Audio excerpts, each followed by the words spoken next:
ముఖ్యంగా యువత బాగా చదవండి. చదువు మీ జీవితాన్ని మారుస్తుంది. ఈ వ్యసనాలకు దూరంగా ఉండండి. ఈ మధ్య కాలంలో కొన్ని గుడుంబ గంజాయి లాంటి గ్రామాల్లో స్టార్ట్ అవుతా ఉన్నాయి. అలాంటి వ్యసనాలకు లోనైతే జీవితం నాశనం అయిపోతుంది.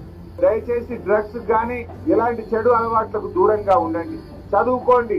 ఈ ఆన్లైన్ గేములు ఆడి తల్లిదండ్రులను ఇబ్బంది పెట్టకండి. కొంతమంది యూత్ ఆన్లైన్ గేములు ఆడి లక్షల రూపాయలు కూడగొట్టే పాపం తల్లిదండ్రులు ఉన్న భూమి జాగా ఇల్లు అమ్ముకునే పరిస్థితి వస్తుంది. ఎవడు ఏ ఆన్లైన్ గేమ్ మనకు పైసలు ఇయ్యది. మనను గుంజుకోవడం, మనం దోసుకోవడం తప్ప ఆ గేమ్ ఆడి పైసలు సంపాదిస్తామంటే అది మూర్ఖత్వమే. మనం సంపాదించడానికి వాడు గేమ్ పెట్టడా?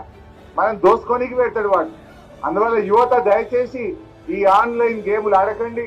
డ్రగ్స్ లాంటి వ్యసనాలకు దూరంగా ఉండండి. అంబేద్కర్ ను స్ఫూర్తిగా తీసుకోండి. మంచి చదువుల కోసం, మంచి సమాజం కోసం, అంబేద్కర్ స్ఫూర్తి కోసం అంకితమయ్యే విధంగా ప్రతిజ్ఞ చేసి ముందుకు సాగాలని చెప్పి యువతకు పిలుపునిస్తూ జై భీమ్, జై భీమ్.